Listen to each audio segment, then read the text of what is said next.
Bueno, damos gracias a Dios una vez más, bienvenidos a este canal. Vamos a mirar la preciosa palabra de Dios, vamos a seguir estudiando en el Nuevo Testamento lo que dijo nuestro Señor Jesús en Mateo 24, el capítulo 6, dice así la palabra de Dios: y oiréis de guerras y rumores de guerras, mirad que no os turbéis, porque es necesario que todo esto acontezca.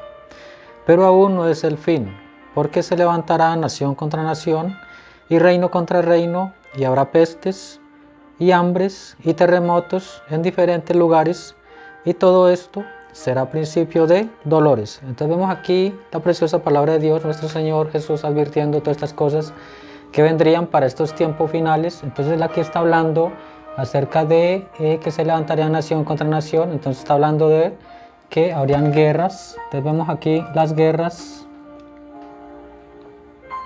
y las guerras también por lo regular traen pestes o enfermedades. También habla aquí de pestes, que habrían pestes en diferentes lugares, y también hambres. Entonces miramos también lo que es las hambres en la palabra de Dios. Vamos a estar hablando un poquito de lo que es las hambres, porque vemos que todas estas cosas están pasando hoy.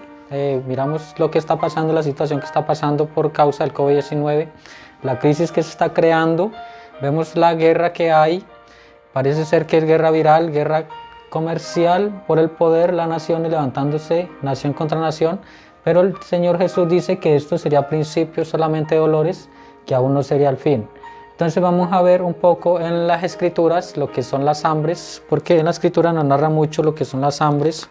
Y vamos a mirar en el Antiguo Testamento, en el libro de Jeremías, el profeta Jeremías, también hablando un poco de lo que fueron las hambres allá en el tiempo de Israel.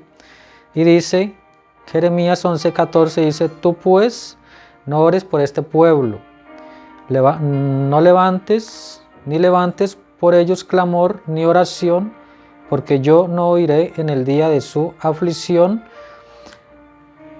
porque yo no oiré en el día en que en su aflicción clamen a mí. Entonces vemos aquí el profeta, Dios hablando a través del profeta. Recordemos que la palabra de Dios siempre viene por los profetas. Y en el capítulo 14:11 dice: me dijo Jehová, no ruegues por este pueblo para bien. Cuando ayunen yo no oiré su clamor, y cuando ofrezcan holocausto y ofrenda no lo aceptaré, sino que los consumiré con espada, con hambre y con pestilencia. Entonces vemos aquí el mensaje por el motivo de la sequía. Aquí el profeta Jeremías advirtiendo en ese tiempo. Y Dios dice que al contrario, Él no oiría la oración de ellos porque ellos hicieron maldad. Y Dios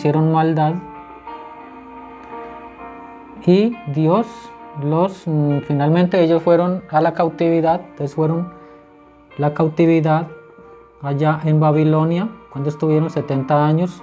Dios empezó a advertir por el profeta Jeremías que irían allá por causa de todo esto, por causa del pecado. Entonces vemos aquí que aquí también en el Antiguo Testamento, en el Génesis, miramos un poco el libro del Génesis, los patriarcas, porque allí hubieron hambres en los tiempos de Abraham, Isaac y Jacob.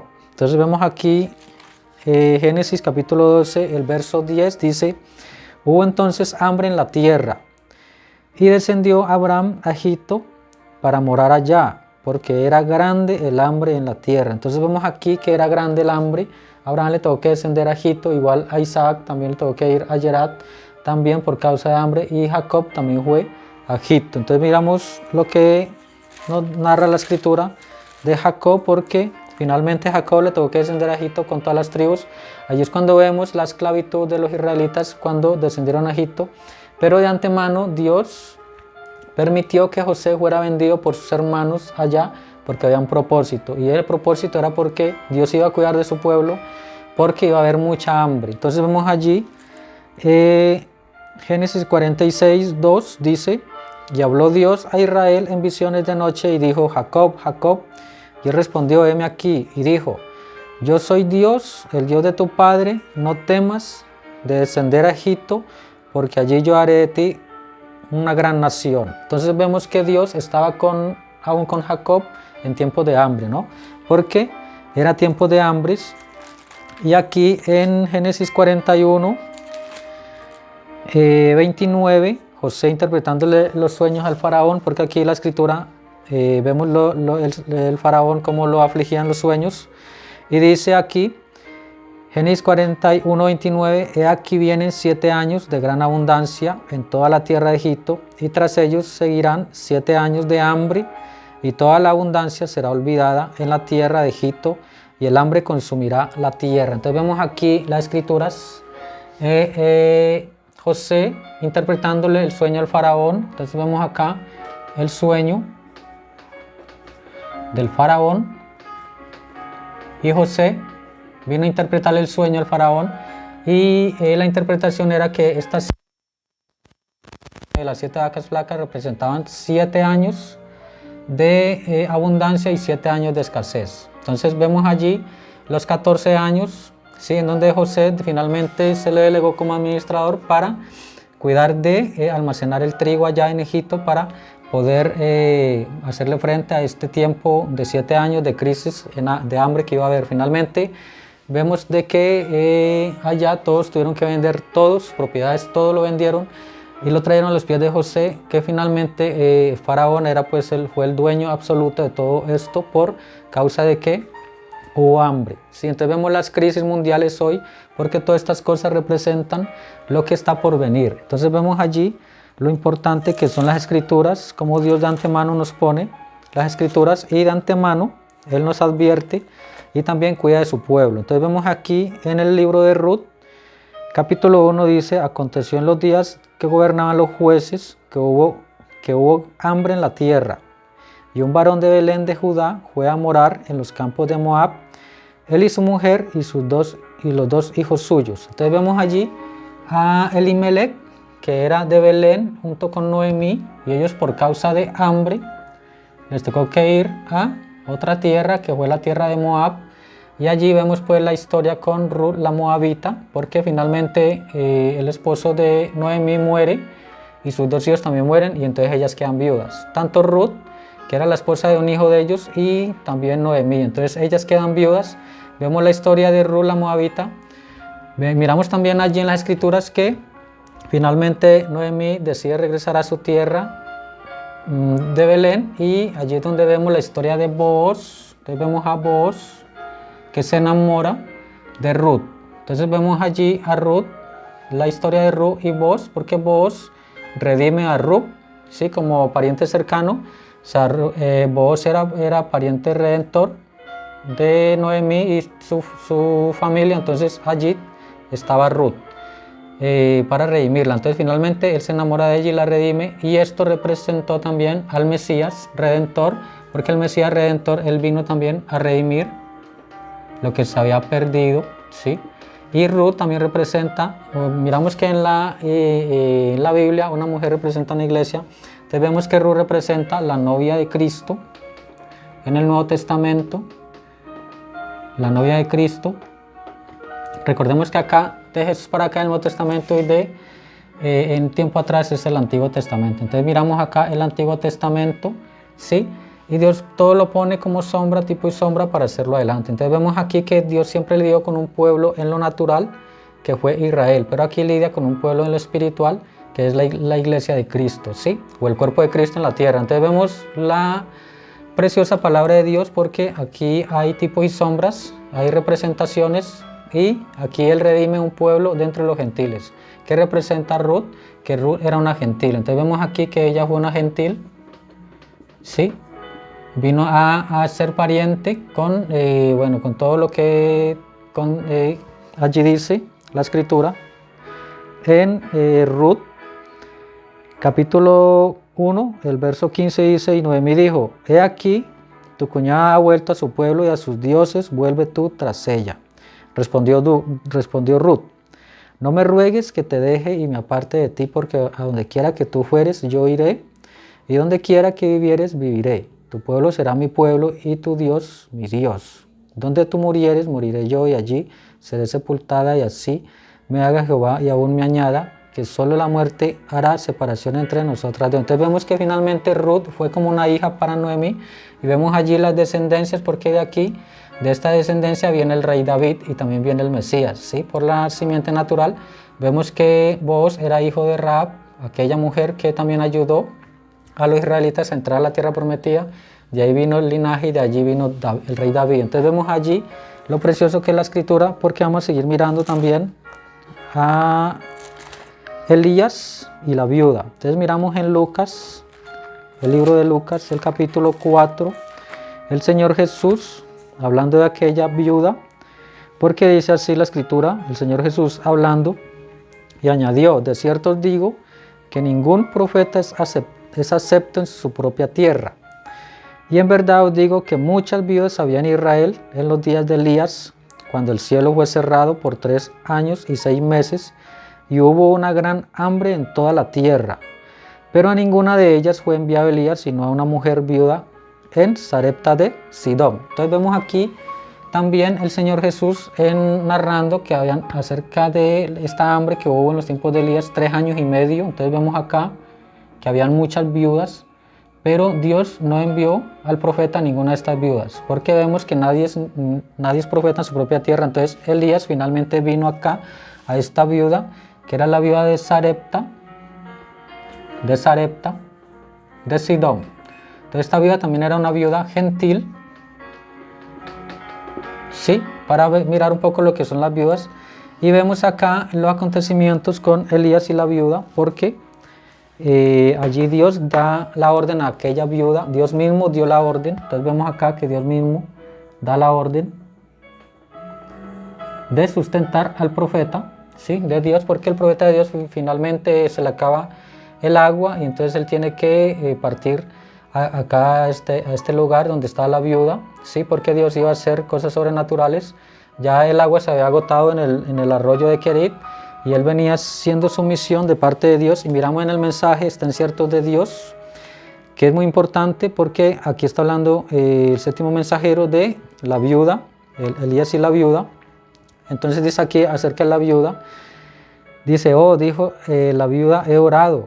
Quizás cuando ella vio esa última tortita, la muerte había entrado por el portal y había llegado a la puerta. Un bocado más cada uno y ella y su hijo morirían.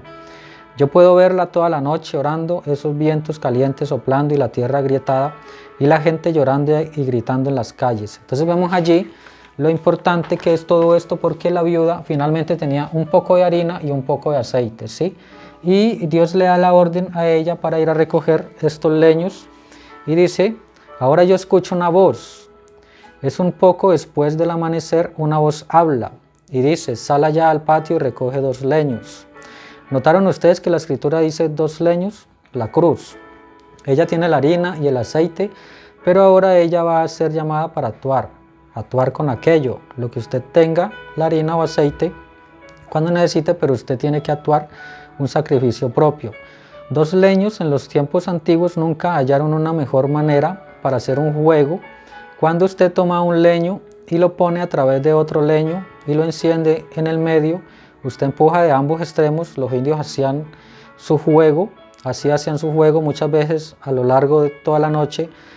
He mantenido un fuego de esa manera, simplemente tomando un tronco de esta manera y otro de esa manera y continuamente empujándolos en el fuego mientras se queman.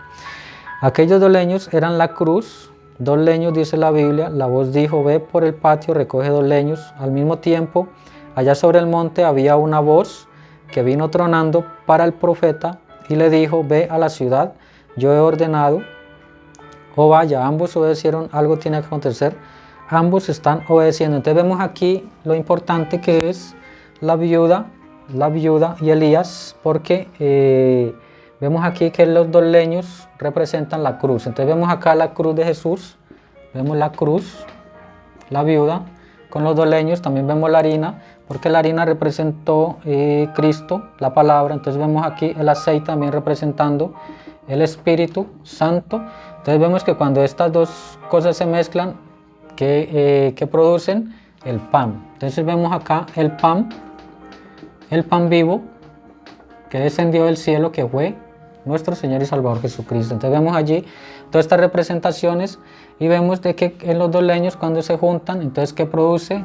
El fuego de Dios. Entonces vemos acá el fuego del Espíritu Santo que se vino por todas las edades de la iglesia. Recordemos que aquí este candelero, los 7 candeleros representan las 7 edades de la iglesia. Entonces vemos acá que Él se vino por todas estas edades hasta llegar a la séptima edad de la iglesia, que es la edad de la Odisea. Aquí en la séptima edad de la Odisea vemos entonces el acontecimiento del rapto. Entonces vemos acá el rapto, o sea, el Señor sacando a sus elegidos, ¿sí? Vemos estos tiempos finales que están por cumplirse. Entonces vemos aquí que Él sube, cuando Él llega a Apocalipsis 4, porque esto es Apocalipsis 1, 2 y 3. Entonces Apocalipsis 4 empieza con sube acá. Entonces vemos aquí el acontecimiento de subir a la boda de la cena del Cordero, pero también en ese momento vienen también el cumplimiento de Israel con dos profetas. Entonces vemos acá los dos profetas. Entonces vemos aquí dos profetas también, ¿sí? En los cuales fueron Moisés y Elías. Entonces vemos aquí de nuevo a Elías y a ellos se les da 3 años y medio. Entonces vemos acá que en su ministerio ellos van a hacer 3 años y medio. ¿Sí? A ellos se les dan, dice la escritura, días. Entonces dice que a ellos se les dieron 1260 días. 1260 días. Entonces ellos vienen vestidos de silicio, dice la escritura. ¿Sí? Entonces ellos vienen a cumplir la palabra de Dios para este día final, porque siempre miramos de que Dios lidió con un pueblo natural que fue Israel. Entonces vemos allí las 70 semanas de Daniel y falta todavía la mitad de la última semana de 70 de Daniel, que son 3 años y medio en donde ellos tienen que venir a cumplir ese ministerio que Dios les delegó, traer la palabra y también aún traer las plagas, traer todas estas cosas. Vamos a mirar Apocalipsis, el capítulo 11, porque allí habla de los 2 olivos, de los 2 testigos. Dice 11:4, 11:5 dice: si alguno quiere dañarlos, sale fuego de la boca de ellos y devora a sus enemigos. Y si alguno quiere hacerles daño, debe morir él de la misma manera. Estos tienen poder para cerrar el cielo, a fin de que no lluevan los días de su profecía, y tienen poder sobre las aguas para convertirlas en sangre y para herir la tierra con toda plaga cuantas veces quieran. Entonces vemos que ellos vienen a ¿qué? A herir la tierra con plagas, y vemos que ellos vienen a cerrar el cielo como lo hizo Elías acá. Entonces vemos acá a Elías, los mismos 3 años y medio, igual allí en el tiempo final. Entonces vemos aquí que aquí empieza también la gran tribulación. Sí, para hablar del tiempo del fin, porque la gran tribulación es cuando ya empieza el tiempo del fin. Entonces vemos lo que son las hambres, toda esta parte de las pestes y todo, que lo estamos viendo ya. ¿Sí? Todas estas crisis, y vemos que aún aquí en el libro de los Hechos de los Apóstoles también hubo hambre. Entonces vemos acá que en tiempo de Claudio también vino un profeta que fue Ágabo y advirtió que habría gran hambre en ese tiempo. Entonces vemos acá un profeta también en el Nuevo Testamento, para los que no creen que hay profetas, porque Dios puso el fundamento sobre apóstoles y profetas, tanto en el Antiguo Testamento como en el Nuevo Testamento. Entonces vemos allí un poco las escrituras acerca de las hambres físicas, ¿sí? Pero es muy importante el hambre espiritual, porque vamos a seguir hablando de lo que es el hambre espiritual, y es hambre y sed por el Espíritu Santo. Entonces allí vamos a dejar este estudio para seguir hablando de lo que son las hambres, el hambre espiritual. Dios les bendiga una vez más a cada uno de ustedes.